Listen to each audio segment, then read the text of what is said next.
वसुदेवसुतं देवं कंसचाणूरमर्दनं देवकी परमानन्दं कृष्णं वन्दे जगद्गुरुम्।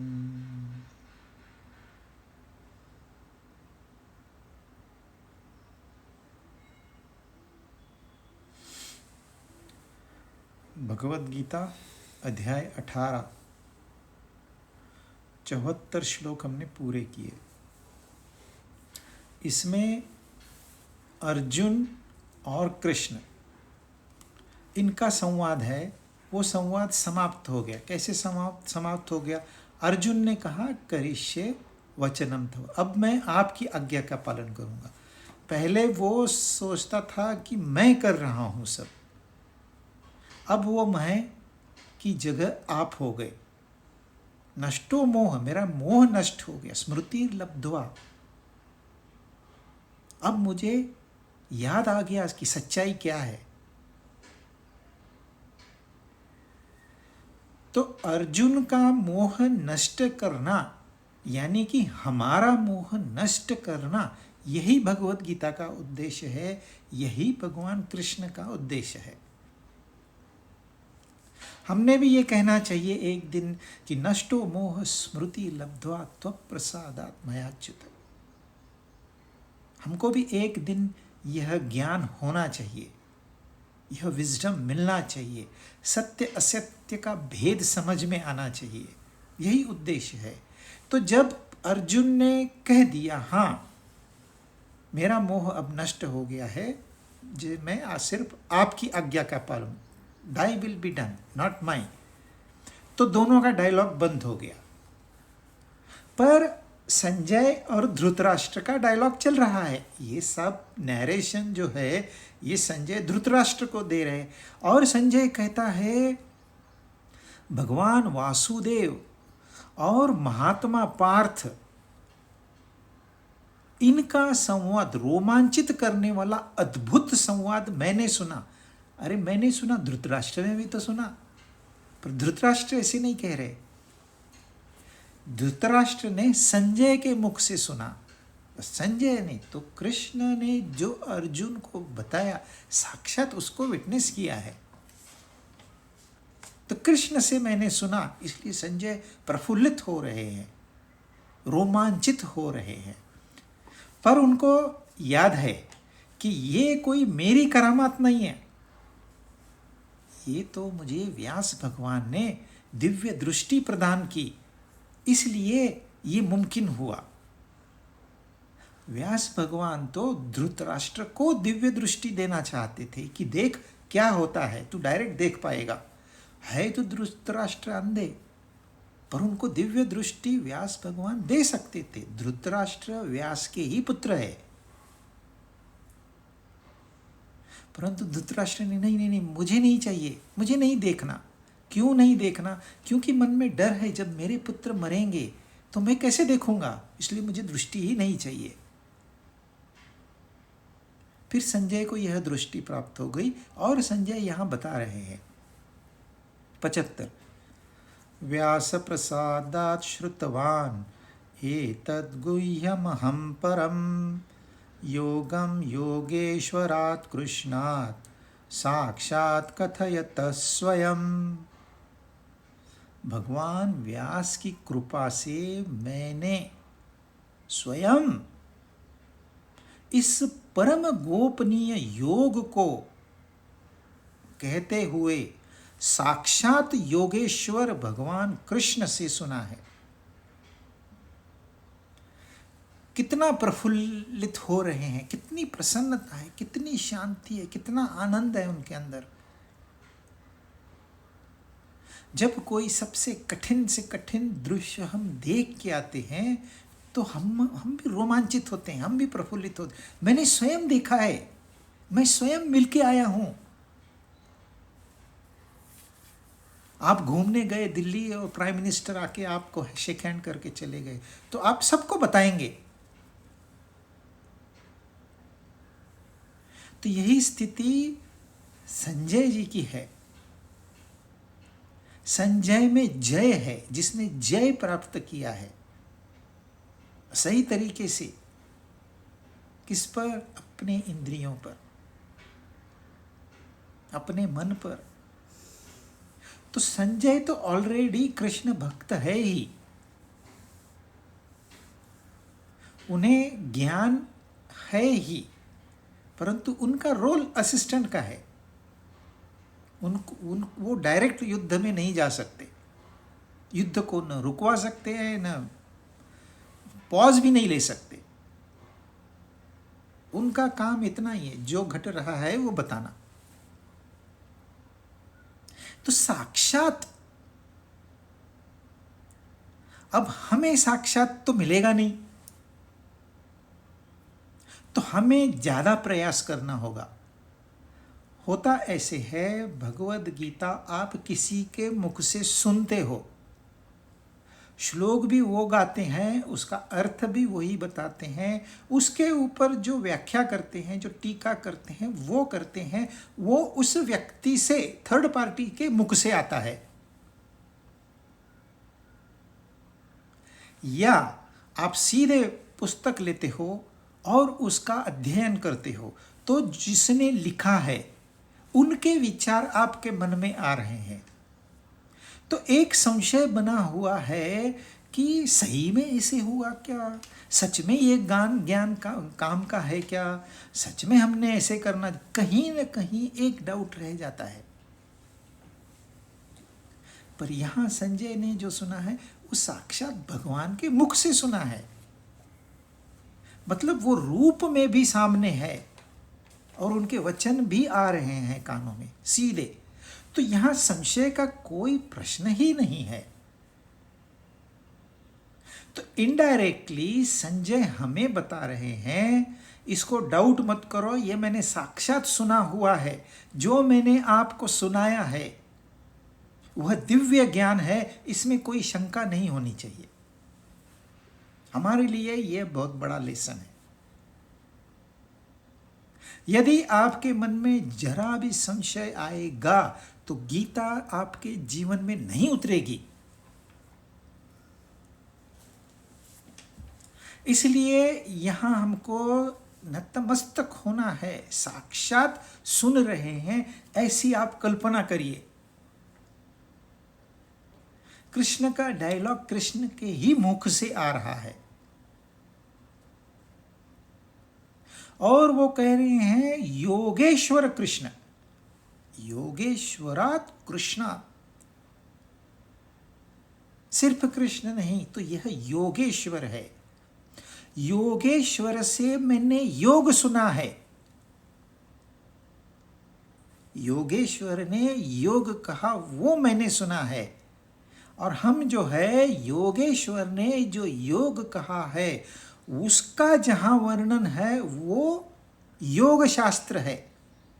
हम योग शास्त्र से, योगेश्वर से मुख से बताई हुई योग हम सुन रहे हैं।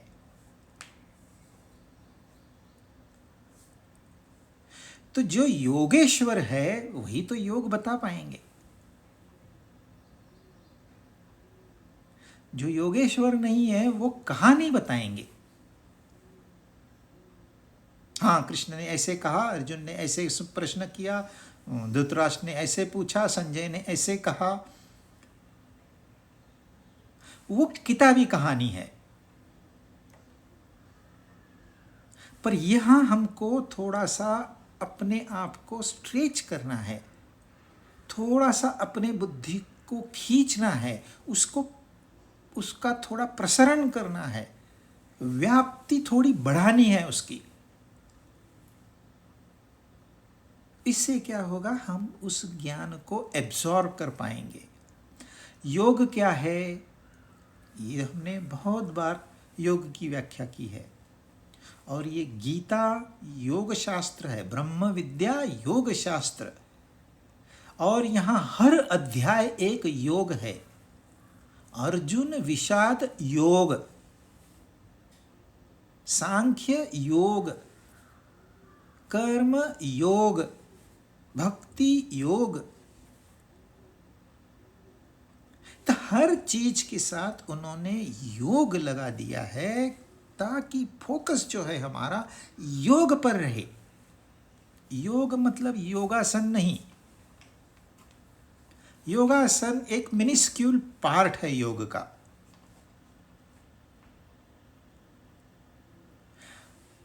यह शरीर प्रकृति का हिस्सा है, यह मन प्रकृति का हिस्सा है, यह बुद्धि प्रकृति का हिस्सा है, और स्वयं जो आत्मा है वह परमात्मा का हिस्सा है।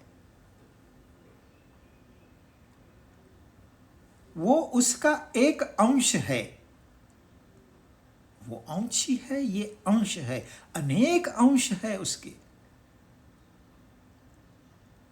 तो इस स्वयं ने परमात्मा के साथ ही जुड़े रहना है, भले ये शरीर मन बुद्धि संसार में भटकते रहें। इस ज्ञान को कि मैं उसका हिस्सा हूं, अभी मैं शरीर के साथ घूम के आ रहा हूं, वॉक पे जा रहा हूं, इस ज्ञान को योग कहते हैं। और यह योग सातत्य से होना चाहिए। आप कुछ भी करते हो, इस शरीर से खा रहे हो, इस शरीर से चल रहे हो, इस शरीर से बात कर रहे हो, स्वयं जो है वो इस शरीर के झमेले में नहीं पड़ेगा, मन के झमेले में नहीं पड़ेगा, बुद्धि के झमेले में नहीं पड़ेगा। ये अपने अपने क्षेत्र में जाए, भटके बच्चे हैं।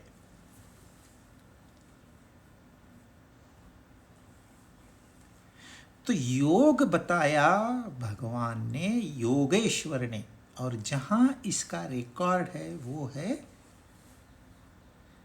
ब्रह्म विद्या योग शास्त्र। दोनों का एक ही मतलब है।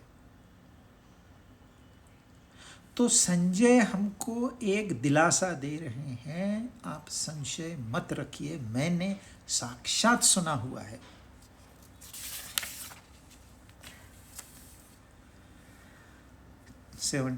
राजन् संस्मृत्य संस्मृत्य संवाद इमम् अद्भुतम् केशवार्जुनयोः पुण्यं हृष्यामि च मुहुर्मुहुः। हे राजन, हे धृतराष्ट्र, संजय कह रहे हैं, केशव और अर्जुन इस पवित्र और अद्भुत संवाद को, इनके पवित्र और अद्भुत संवाद को याद कर कर के मैं बार बार हर्षित हो रहा हूं। दृश्य क्या है? युद्ध। युद्ध में भगवान ने थोड़ा पॉज लिया है और अर्जुन को गीता समझा रहे हैं। और अब युद्ध होने वाला है, इसमें कई जाने वाली है, खून की नदियां बहने वाली है। और यहाँ धृतराष्ट्र है, उनके ऊपर कोई असर ही नहीं है। वो नहीं चाहते कि मेरे बचे हुए पुत्र बचें, चाहते ही नहीं है। वो तो यही चाहते हैं मेरा पुत्र राजा बना रहे। और पांडु पुत्र जो कि उसी के ही पुत्र है, दोनों के दादाजी, पांडव और कौरव दोनों के दादाजी व्यास भगवान है। ये शंतनु से चला आ रहा है। पर पांडु पुत्र है वो मेरे नहीं है। मेरे पुत्र और पांडु के पुत्रों में क्या हो रहा है संजय, मुझे बता। मतलब कौन जीतेगा ये मुझे बता, कौन जीत रहा है ये मुझे बता। उनको बाकी इंटरेस्ट नहीं है, गीता में इंटरेस्ट नहीं है, ज्ञान में इंटरेस्ट नहीं है। परंतु संजय हर्षित हो रहे। देखो सीरियस सिचुएशन है और संजय की परिस्थिति देखिए। मतलब मेरे जीवन का तो उद्देश्य समाप्त हो गया। मैंने साक्षात भगवान कृष्ण से, योगेश्वर से मैंने गीता सुन ली। इनका संवाद, पवित्र संवाद सुन लिया, मेरा तो कल्याण हो गया, इसलिए वो हर्षित हो रहे हैं। उन्हें युद्ध से और युद्ध के परिणाम से अब कोई कर्तव्य नहीं रहा, क्योंकि युद्ध कौन करता है? जो नादान होते हैं वो युद्ध करते हैं। संजय की नादानी समाप्त हो गई। तो हे राजन, केशव और अर्जुन के इस पवित्र और अद्भुत संवाद को, पवित्र भी है और अद्भुत भी है, ये संवाद आपको आम लोगों से सुनने को नहीं मिलेगा। हाँ, एजुकेटेड कितने भी हो, है वो आम ही। ये अलौकिक है, ये विलक्षण है। यह ज्ञान जनरेशन्स में कोई एक प्रदान करता है। तो यह ज्ञान को ग्रहण करने के लिए बहुत बड़ा नसीब होना चाहिए, बहुत पुण्य कमाया होना चाहिए, बहुत मेहनत करने के बाद आपको यह डायलॉग सुनने को मिलेगा। इतना आसान नहीं है। देखिए, स्कूल में, कॉलेजेस में आपको भगवत गीता नहीं पढ़ाई जाएगी, क्योंकि इसको पढ़ाना है, इसका महत्व किसे तो पता होना चाहिए। सब लोगों को ये लगता है कि नहीं, इससे मुझे नौकरी मिलेगी क्या, भले चपरासी की मिले पर नौकरी मिलेगी क्या। सबका ध्यान नौकरी पे है, क्योंकि नौकरी मिलेगी तो छोकरी मिलेगी, फिर जिंदगी भर भले परेशानियां हो। जिसको सिर्फ 2 वक्त की खाने की पड़ी है, वो कहां से समय निकाल पाएगा। न्यूजीलैंड में किसी ने इस विषय पे बात करने को बुलाया, तो किसी टैक्सी वाले ने वॉलंटियर किया कि मैं आपको लेके चलूंगा और मैं आपको लेके आऊंगा, वॉलंटरीली, नो चार्ज। तो मैंने कहा यहाँ सत्संग वगैरह, पूछा उसको, सत्संग वगैरह होते हैं, मैं तो कितने लोगों को छोड़ता हूँ, तो कभी सत्संग सुनता है जाके? नहीं, मेरा 1 घंटा जाएगा, इतने डॉलर्स गए मेरे, मैं नहीं कर पाऊंगा। अब उसको 1 घंटे में कितने डॉलर्स मिलते हैं, वही उसका उतना ही सीमित ज्ञान है, उसके आगे भी कुछ है, इस बेचारे को पता ही नहीं है, कहां से गीता सुनेगा।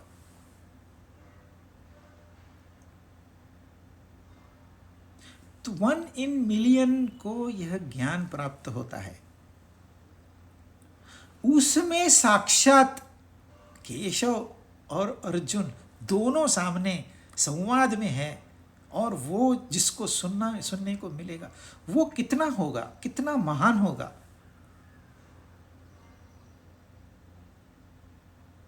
ये पुस्तक लोगों को गिफ्ट करो, उनको रिमाइंड करो, भाई तू पढ़। अच्छा, डिमांड उन्होंने की है, वो कहते हैं तू जा रहा है ना, मेरे लिए भगवत गीता ले आना, तू जा रहा है हरिद्वार, मेरे लिए भगवत गीता ले आना।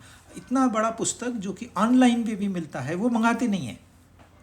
चलो हम लेके आए, हमने पैसे भी नहीं लिए, उनको गिफ्ट किया भगवत गीता।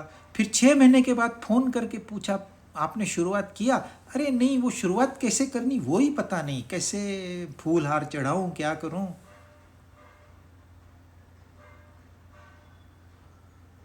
फिर 2 महीने के बाद फ़ोन किया, नहीं अभी टाइम नहीं मिला, जरा मैं बिजी था ना, अभी थोड़ा खाली होऊंगा मैं, तब पढ़ूंगा। नहीं पढ़ेंगे, निश्चित है नहीं पढ़ेंगे। और जिसको पढ़ना है ना, वो अपना नौकरी धंधा भी छोड़ देगा, घर परिवार भी छोड़ देगा, इस संसार का पूरा त्याग कर देगा, लेकिन कहेगा नहीं, मुझे सत्य जानना है, मुझे इसका अभ्यास करना है। पर कोई एक विरला होता है। इसलिए यदि जिसको मौका मिला है, उसने उसका पूरा फायदा उठाना चाहिए। कोई ज़्यादा तकलीफ वाला काम नहीं है। आपको लगेगा ये बहुत कठिन है, पर जैसे जैसे ज्ञान बढ़ते जाएगा वैसे वैसे लगेगा, अरे ये कठिन नहीं है, मैं मूर्ख था। तो इसलिए संजय को तो सीधे सीधे ज्ञान मिला है, तो वो खर्च नहीं होगा। देखो, कोहिनूर डायमंड है, पहले इंडिया में था, अभी वो लंदन में है, और वो ओकेजन पे उनका किंग उसका परिधान करता है। तो कोहिनूर या कोहिनूर जैसा डायमंड दुनिया में कितने लोगों के पास होगा? और यदि आपको वो मिल जाए, आप जा रहे हैं कहीं समुद्र किनारे, अचानक से वेव आई, एक बहुत बड़ी, इतना बड़ा पत्थर जो कि हीरा है, आपको सामने रख दिया, आपने उठाया, बाजार में गए और ये सबने प्रशंसा, ये तो बहुत मूल्यवान हीरा है, तो आपको कितना हर्षित होगा? उससे लाखों करोड़ों गुना मूल्यवान यह ज्ञान है। तो संजय हर्षित नहीं होंगे क्या? और साक्षात भगवान और अर्जुन का संवाद उन्हें मिला है, अद्भुत संवाद। इसलिए वो कह रहे हैं, मैं बार बार हर्षित हो रहा हूं, और याद करके मैं हर्षित हो रहा हूं। ये तो एक सामान्य स्टेटमेंट हो गया, पर उनकी जो अंदर की भावना है वो बताना चाहते हैं हमें, इसलिए कहते हैं याद कर के बार बार हर्षित हो रहा हूं।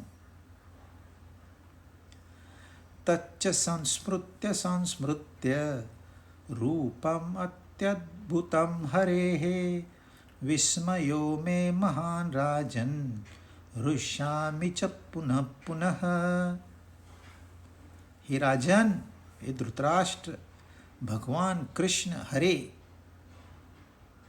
उस अत्यंत अद्भुत विराट रूप को भी, उस रूप को यानी कि उस विराट रूप को भी याद कर के मुझे बड़ा भारी आश्चर्य हो रहा है, और मैं बार बार हर्षित हो रहा हूँ।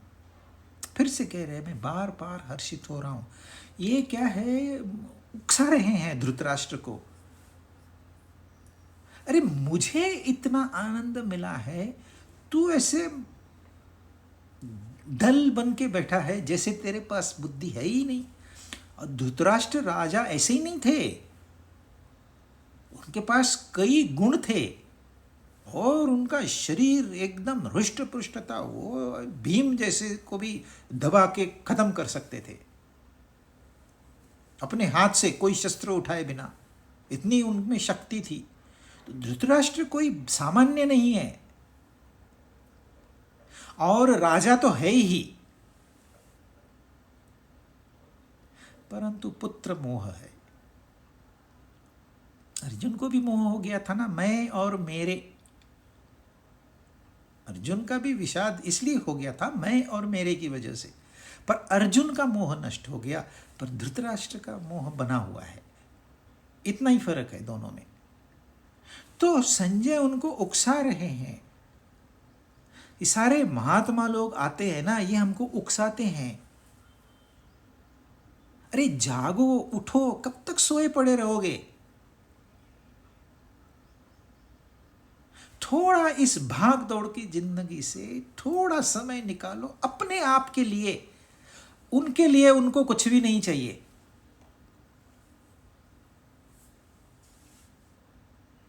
पर हम भी धृतराष्ट्र के जैसे बैठे हैं, सोचने को कोई तैयार ही नहीं है, क्योंकि सोचना सबसे कठिन काम है। सोचने के लिए बुद्धि को व्यायाम देना होता है। शरीर को व्यायाम देना बहुत आसान है, भजन कीर्तन सुनना वो भी बहुत आसान है, परंतु तर्क करना, इस बुद्धि से विवेक जागृत करना, सबसे कठिन है। कोई नहीं चाहता कठिन काम करें, जो चाहता है मैं कठिन काम करूंगा वो कामयाब होगा। जो फर्स्ट जनरेशन होती है धन कमाने वाली, वो शून्य से शुरुआत करते हैं, वो मिलियनर्स बन जाते हैं, कुछ करोड़, 100 करोड़ 200 करोड़ कमा लिए। तो उनको जो अचीवमेंट का फीलिंग होता है वो विलक्षण होता है कि मैंने अपनी मेहनत से यह खड़ा किया है मेरा एम्पायर, बिजनेस। जो दूसरी जनरेशन आती है वो मिलियंस को बिलियंस करती है, पर उनमें कोई एक्साइटमेंट नहीं है।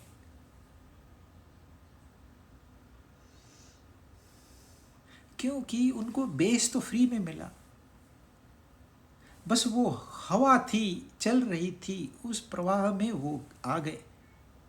जो फ्लाईव्हील में शक्ति तो पहले जनरेशन ने भर दी है, इनको तो वो काम करना ही नहीं है ना, फ्लाईव्हील घूम रहा है।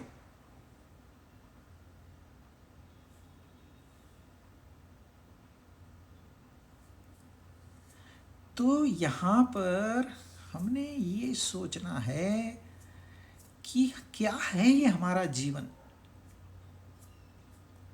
शून्य से शुरुआत करनी है। ऐसे नहीं है कि गीता पढ़ के ही आप इस ज्ञान को प्राप्त कर सकते हो। भारत में तो छोड़ दीजिए, ये तो पवित्र भूमि है, यहाँ ज्ञान भक्ति भरी पड़ी है।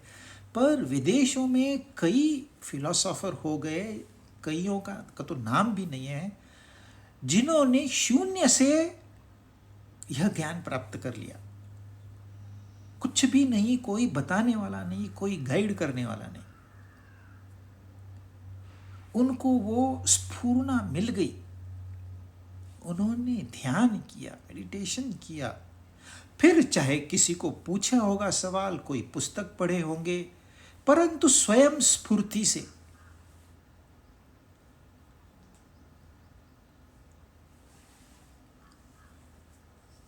और जो फर्स्ट टाइम कमाता है ना, उसको ही उसकी कीमत मालूम है।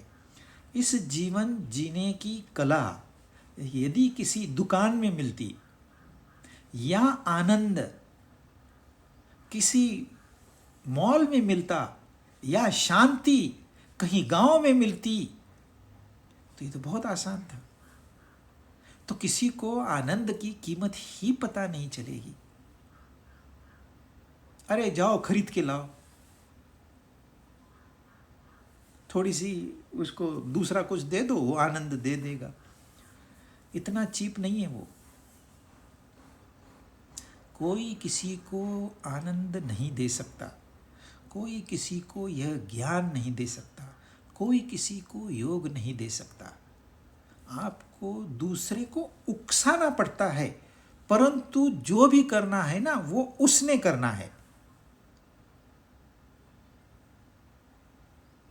मैं सिर्फ अपने लिए ये कमा सकता हूँ, औरों के लिए नहीं। हाँ, थोड़ा सा आसपास उसका असर दिखाई देगा।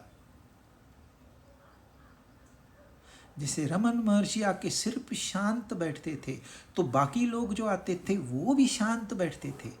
ये एक शब्द नहीं बोल रहे तो बाकी लोग भी एक शब्द नहीं, सब एकदम चुप। उन्होंने ऐसी चुप्पी जिंदगी में कभी अनुभव की ही नहीं। तो उन पर भी प्रभाव हो गया। तो प्रभाव हो सकता है, इसलिए कहते हैं महात्माओं के सानिध्य में रहने से प्रभावित हो सकते हैं। लेकिन फिर आगे की जर्नी सबको अपने आप करनी है। मुफ्त में यह ज्ञान भक्ति नहीं मिलेगी, इसको कमाना ही पड़ता है। तो इसलिए वो बार बार कह रहे हैं, मैं बार बार हर्षित हो रहा हूं, पर धृतराष्ट्र के ऊपर कोई असर नहीं है। धृतराष्ट्र पूछता है, अरे इतना महत्वपूर्ण है तो मैं क्या करूं? कहते युद्ध रुकवा दो, जो स्टेज पे है उसको रुकवा दो। और धृतराष्ट्र एक बार कहते ना, एक बार बस युद्ध रुकवा दो, तो रुक जाता। उनकी ऑर्डर पांडव कभी मना नहीं करते।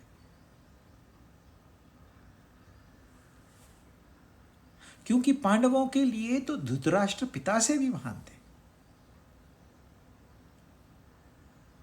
भले दुर्योधन ने उनकी सम्मति से षड्यंत्र रचे थे, पर धृतराष्ट्र टस से मस नहीं हो रहे। इसलिए गीता में आप देखोगे बार बार वो योग की बात करते हैं, बार बार भक्ति की बात करते हैं, बार बार ज्ञान की बात करते हैं। जहाँ ज्ञान का विषय आता है उसको वो भक्ति कहते हैं, जहाँ भक्ति का विषय आता है उसको वहाँ ज्ञान। हमको उकसा रहे हैं वो, पर हम सब छोड़ दिया है। अपनी उन्नति हमको चाहिए ही नहीं। हम उस गंदे माहौल में रहने के आदी हो चुके हैं, हम उसको छोड़ना ही नहीं चाहते। हे राजन, उनकी बात जो उन्होंने कहा वो तो आपको समझ में नहीं आई, पर वो रूप जो मैंने आपको बताया था, उस रूप को याद कर करके बड़ा आश्चर्य हो रहा है मुझे। वो रूप तो सिर्फ अर्जुन को बताया था, परंतु अर्जुन को योग दृष्टि भगवान ने दी उस समय, इसलिए अर्जुन देख पाए। और संजय को दिव्य दृष्टि व्यास भगवान ने दी थी, इसलिए संजय देख पाए। दो ही लोग देख पाए और किसी ने नहीं देखा। तो यह दिव्य दृष्टि हमें प्राप्त होगी कि नहीं होगी? यदि आप ईमानदारी से भगवद गीता का अध्ययन करोगे तो हमें भी यह दिव्य दृष्टि प्राप्त होगी, हमें भी ये विराट रूप दिखाई देगा। देखिए, आज दिन तक ये माना गया था यह यूनिवर्स फिक्स्ड है, कहीं तो उसकी मर्यादा है। यह जो आकाश है वो स्थिर है, और ये जो लाइट है वो घूमते रहती है, उसके अंदर चलते रहती है। कितने स्पीड से? 3 लाख किलोमीटर 1 सेकंड में। मतलब 1 सेकंड में इस पृथ्वी के साथ चक्कर काटेगी वो प्रोटॉन जो है। और यह जो लाइट है ना, यह करोड़ों करोड़ों करोड़ों साल से चल रही है। कहाँ चल रही है? चलने के लिए उसको जगह तो होनी चाहिए कि नहीं? तो साइंटिस्ट अभी कह रहे हैं कि यूनिवर्स लाइट से भी ज्यादा गति से एक्सपांड हो रहा है। यह ज्ञान पहले नहीं था, ये साइंटिस्ट को अब पता चला है।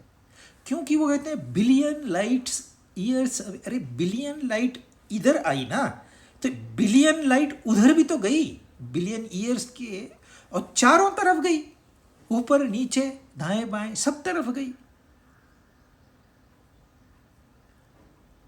तो इन शॉर्ट मनुष्य के बुद्धि के आकलन शक्ति के बाहर की बात है।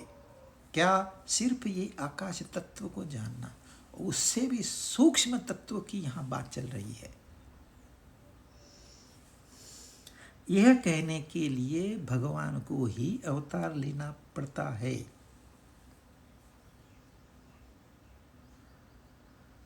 नहीं तो कोई विश्वास ही नहीं करेगा। तो वो जो विराट रूप है वो अब साइंटिस्ट को दिखाई दे रहा है। देखने के लिए ये आंखें कोई काम की नहीं है। ये फ्लैशी आईज बहुत बहुत छोटी, एकदम मिनिस्क्यूल उसकी मर्यादा है। हाँ, थोड़ा दूरबीन का या माइक्रोस्कोप का भी आप इस्तेमाल कर सकते हो, पर फिर भी नहीं देख पाएंगे उस विराट रूप को। परंतु जब बुद्धि का विस्तार हो जाता है तब उसकी कल्पना आती है। तो वो अर्जुन को वो विराट रूप दिखाई दिया और संजय को भी दिखाई दिया। इसलिए संजय, ठीक है आपने सुना नहीं, आपने ज्ञान प्राप्त नहीं किया, अरे भक्ति वो भी प्राप्त नहीं करोगे। पहले 76वें श्लोक में उन्होंने संवाद के बारे में बताया। संवाद में तो ज्ञान का आदान प्रदान होगा। चलो आपकी समझ में नहीं आया, कोई बात नहीं, आप विराट रूप को तो ध्यान दीजिए। और संजय जो है वो संवाद से भी बार बार हर्षित हो रहे हैं, विराट रूप को याद करके भी बार बार हर्षित हो रहे हैं। और विराट रूप तभी दिखेगा जब हम पूरा ये जो मैं है इसको समर्पण कर देंगे। तो संजय के पास ज्ञान भी है और भक्ति भी है। वो कह रहे हैं आपको ज्ञान मिला, बढ़िया, नहीं मिला तो आप भक्ति को याद करिए, विराट रूप को याद करिए, हर्षित होइए।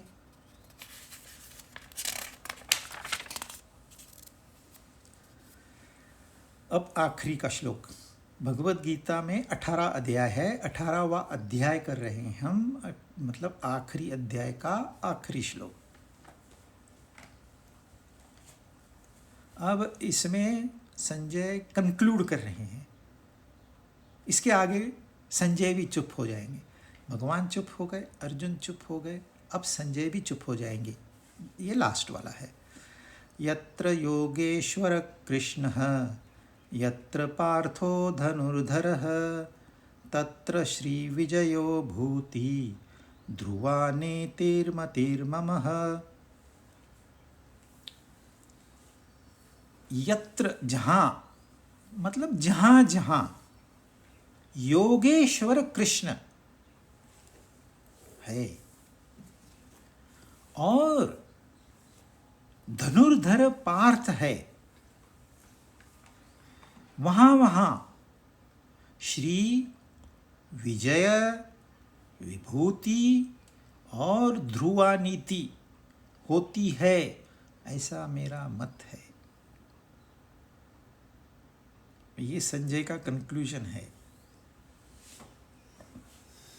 जहाँ जहाँ कृष्ण है और पार्थ है, वहाँ श्री विजय, विभूति और ध्रुवा नीति होती है।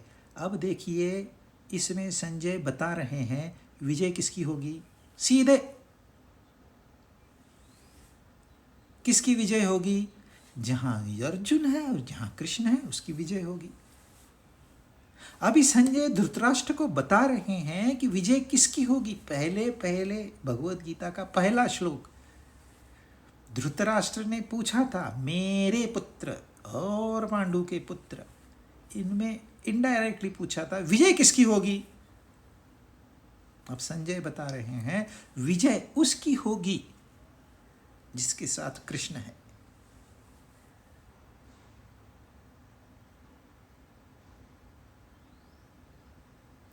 और यह त्रिवार सत्य है। कृष्ण यानी कि मिस्टर कृष्ण नहीं। बोलेंगे आप, हम तो वेट कर रहे हैं, जब कृष्ण आएंगे तो फिर हमारी विजय होगी ना, हम वेट कर रहे हैं। अब इस वक्त कृष्ण आपके साथ है, आपको सिर्फ रियलाइज करना है।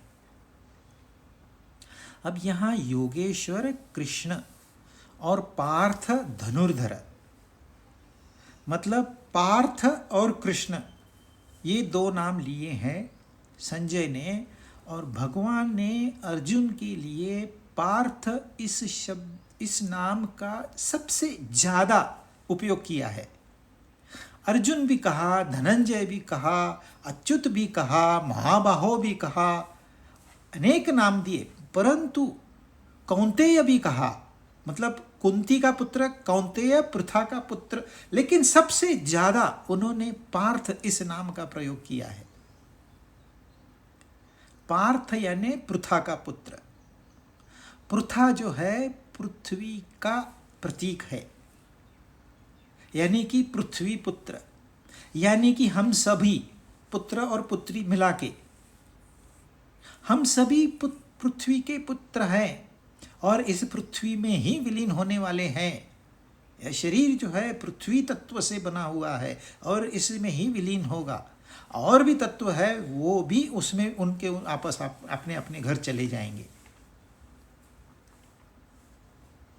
तो पार्थ कहने का एक एंगल ये है कि हमने ये रियलाइज हमेशा रखना।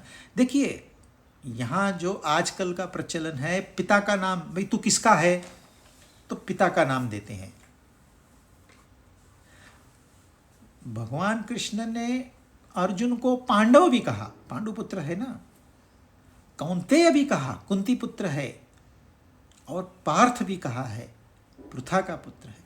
परंतु पृथा में ज़्यादा एम्फेसिस देने का कारण ये है कि हम सब उसमें समा जाए। वो सिर्फ अर्जुन को ज्ञान नहीं दे रहे, हमें भी ज्ञान दे रहे हैं। आने वाली कई जनरेशन्स तक यह ज्ञान जीवित रहेगा। सब समाप्त होगा पर यह ज्ञान जीवित रहेगा। और कृष्ण का अर्थ होता है काला। कृष्ण हमेशा काला होता है, आपने देखा, या ज़्यादा से ज़्यादा डार्क ब्लू, ओशन का कलर देते हैं, अथाह अनंत दिखाने के लिए ब्लू कहते हैं, डार्क ब्लू, समुद्र का कलर देते हैं। या फिर unknown, black means unknown, black hole, black matter, black energy means unknown hole, unknown matter, unknown energy, जिसकी कल्पना इस बुद्धि में नहीं है। एक्चुअली तो बुद्धि समझेगी, ये तो दूर की बात है, कल्पना भी नहीं है।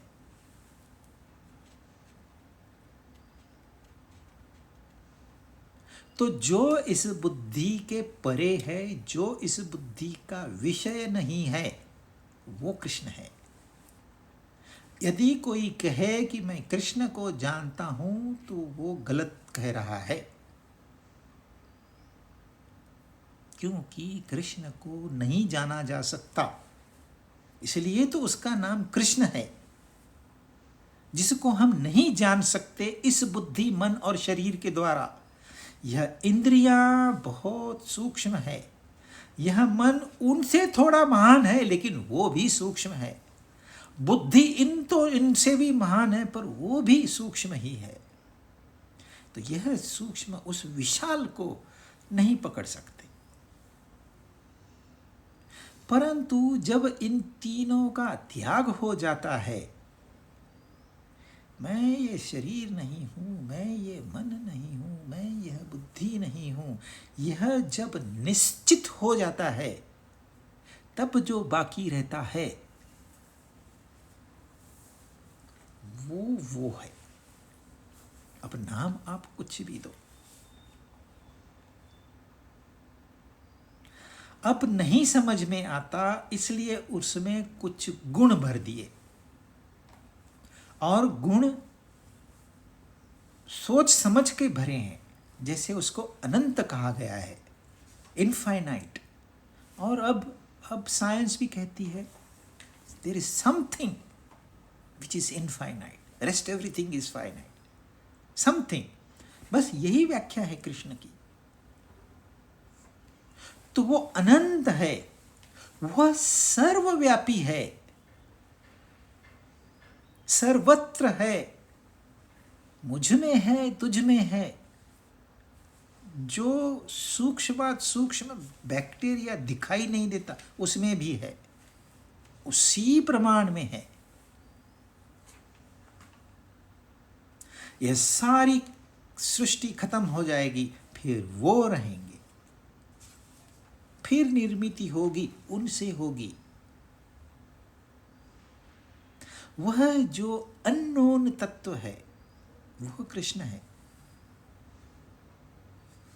और हम उसी के अंश है। हालांकि हम और वो अलग है ही नहीं,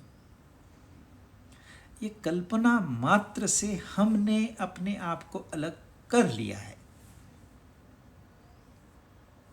टेम्पररी डाइवोर्स ले लिया है।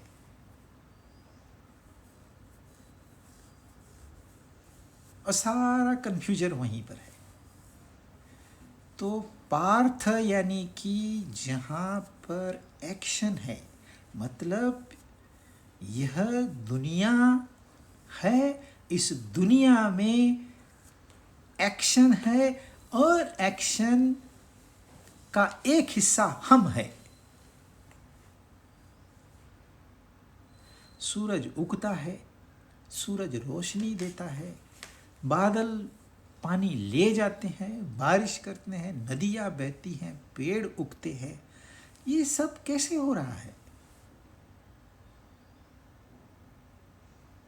ये क्या चमत्कार नहीं है क्या? कौन ये सब करा रहा है और हमारा क्या रोल है इसके अंदर? क्या हमने भी इसमें योगदान देना है कि मस्त पड़े रहना है? बस पेड़ से फल खाओ, जमीन से रूट्स खाओ, नहीं तो प्राणी को मार के खाओ और मजे करो, बैठे रहो। नहीं, यत्र पार्थ धनुर्धरः, सिर्फ पार्थ नहीं कहा, धनुर्धर कहा, क्योंकि अर्जुन एक योद्धा है और उसका जो धनुष है वो उसका एक हिस्सा है। उस गांडीव के बगैर अर्जुन की कल्पना नहीं की जा सकती। तो एक्शन है। लोग कहते हैं अध्यात्म में हम आ गए, अभी हमको कुछ करना नहीं है। तो यहां न श्री, न विजय, न भूति, न ध्रुवा नीति। आप मंदिर में पड़े हैं, दैट्स ऑल। पर वह मंदिर एक संसार का ही हिस्सा है। जो बाकी लोग सुखी दुखी होते हैं, आप भी सुखी दुखी होगे।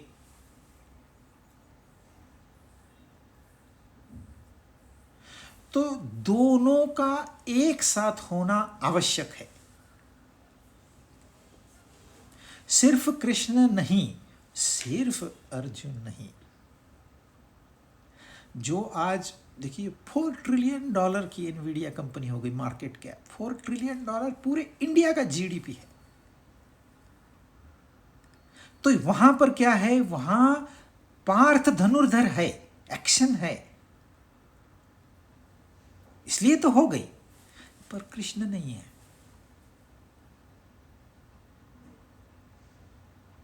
यहां कुछ कुछ आश्रम ऐसे हैं जहां कृष्ण है, पर उनको ब्रेकफास्ट में मुरमुरे खिलाते हैं। ढंग से ब्रेकफास्ट भी नहीं मिलता है उनको, क्योंकि एक्शन नहीं है।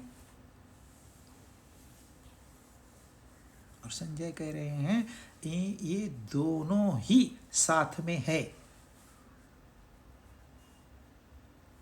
तब ये संसार आनंद भोगने योग्य हो जाता है। आपको खुशी पता है, सुख पता है। सुख जो है ना, वो आनंद का एक छोटा सा रूप है जो कि डिपेंडेंट है, किसी आश्रय से आपको मिलता है। पति पत्नी को सुख देती है, पति पत्नी को सुख देता है, परंतु जो सुख, वही सुख बगैर पत्नी के, बगैर पति के जब प्राप्त होता है तो उसको आनंद कहते हैं।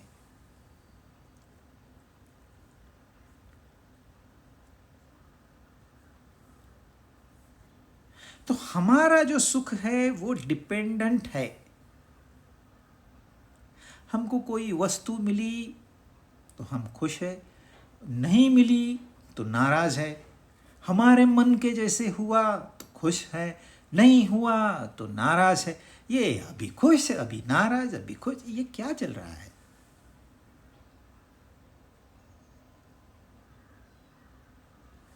परंतु वो कह रहे हैं आपको सत्य, आपको आनंद, आपको वो परमानेंट सुख तभी प्राप्त होगा जबकि ये दोनों भी होंगे।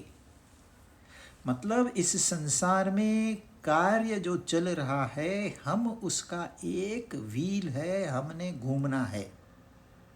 आप वॉच को, पीछे से खुली हुई वॉच को देखेंगे, अनेक चक्के होते हैं, सब घूमते रहते हैं, कोई स्लो तो कोई फास्ट। तो हम भी एक व्हील है।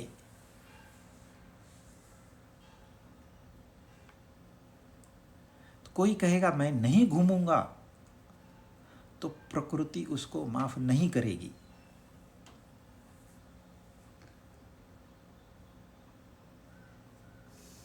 हम प्रकृति का हिस्सा हैं, प्रकृति के नियमों से बंधे हुए हैं, वन पार्ट ऑफ अस। दूसरा पार्ट भी, हम कृष्ण से जुड़े हुए हैं, हम उसका हिस्सा है। और जब ये दोनों साथ में हैं तो इस संसार खाली पैदा होता नहीं है। तो यहाँ श्री है, यहाँ विजय है, यहाँ विभूति है, यहाँ ध्रुवा नीति है।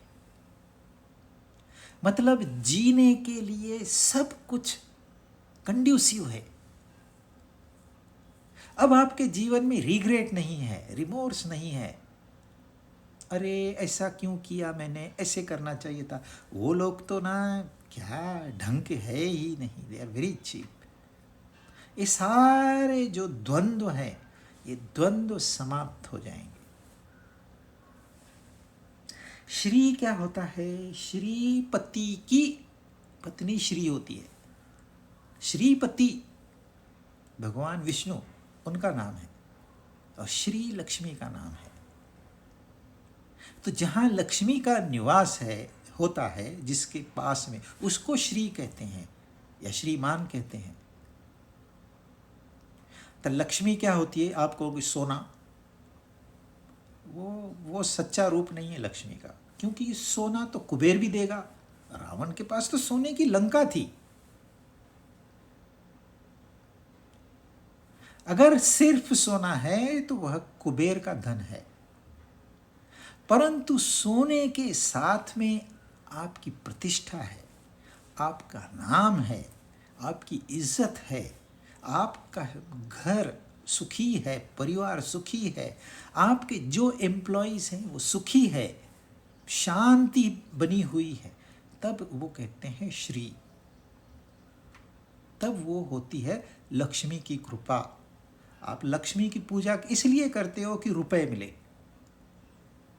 वो तो आपको कुबेर भी दे देगा। ज्यादातर रुपए आजकल जो है वो कुबेर का ही धन है, इसलिए तो लोग परेशान हैं। आप कभी किसी पॉलिटिशियन के मुख से सुनेंगे मैं तो मस्त शांत नींद सोता हूं? कोई एक सैक्रिफिशियल होगा वो कहेगा। विजय,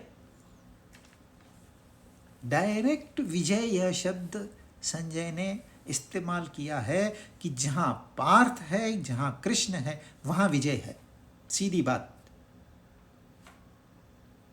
कोई कंफ्यूजन नहीं, एकदम परफेक्ट क्लैरिटी।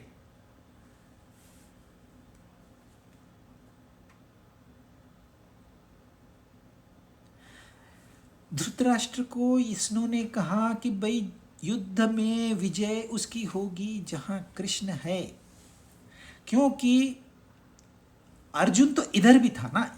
दुर्योधन कोई कम बलवान था क्या? दुर्योधन को मारना कोई आसान काम था क्या?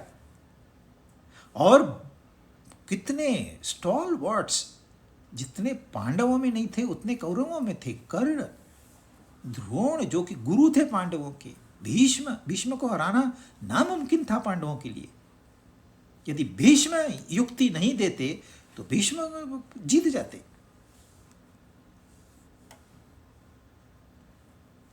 हाँ, भीष्म को युक्ति देने के लिए भगवान कृष्ण ने उनको उकसाया अपनी प्रतिज्ञा तोड़ के।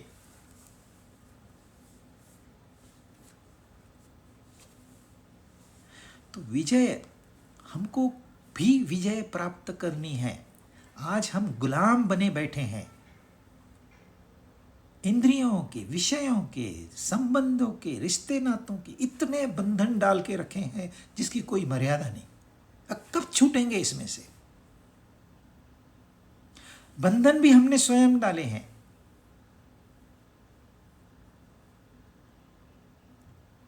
इससे मुक्ति ही विजय है। भूति, विभूति, विभूति योग पूरा बताया। आप सनसेट और सनराइज देख के कैसी प्रसन्नता होती है। कोई ये नहीं कहता कि यार कितना बेकार सनसेट है या कितना बेकार सनराइज है। सूर्य की पूजा सारे विश्व ने की है, सारे विश्व ने। क्राइस्ट का भी जन्म सूर्य से ही जुड़ा हुआ है, क्योंकि 21 दिसंबर को अंधकार रहता है कुछ हिस्सों में, इसलिए सूरज की आराधना करते थे। वही क्राइस्ट का जन्म है 25 का।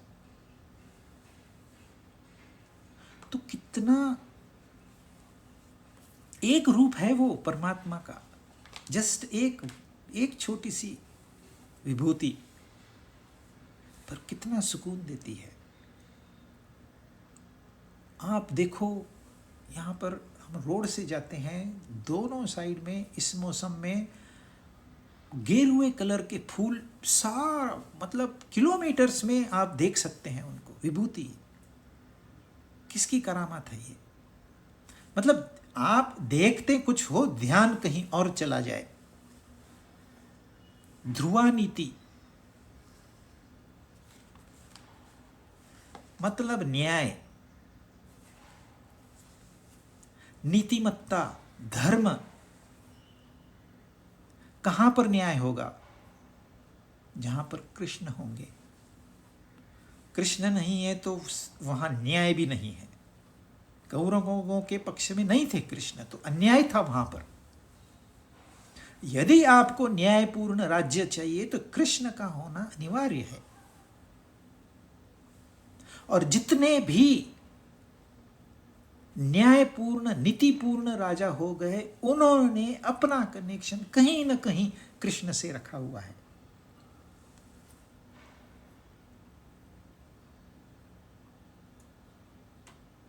और जिनका विश्वास नहीं था वो पाएंगे वो अन्यायपूर्ण राजा थे। आज भी यही परिस्थिति है पूरी दुनिया में।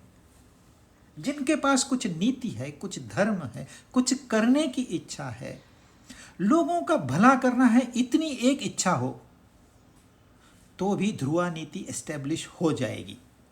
मैं और मेरा, अरे इतना ही मेहनत की है मैंने, इतना पैसा लगाया इलेक्शन जीतने के लिए, इनको मैंने कितनी शराब पिलाई है, कितने गिफ्ट्स दिए हैं, तभी जाके इन्होंने मुझे वोट दिए। वहाँ आपको ध्रुवा नीति मिलेगी? इम्पॉसिबल। तो संजय एक पूरे गीता का सार हमको बता रहे हैं कि भाई आप खाली कृष्ण कृष्ण करके आलसी मत बनो और खाली काम के पीछे मत भागो, दोनों को जोड़ के रखो, तब आप यह जीवन ढंग से जी सकोगे। अन्यथा जीते तो प्राणी कीड़े मकोड़े भी हैं, तो क्या हम वैसे ही जिएंगे क्या?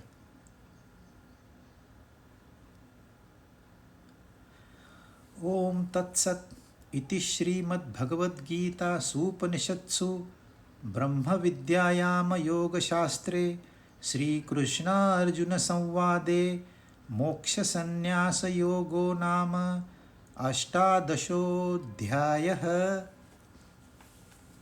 इस प्रकार हमने भगवद गीता के 18 अध्याय पूरे किए, परंतु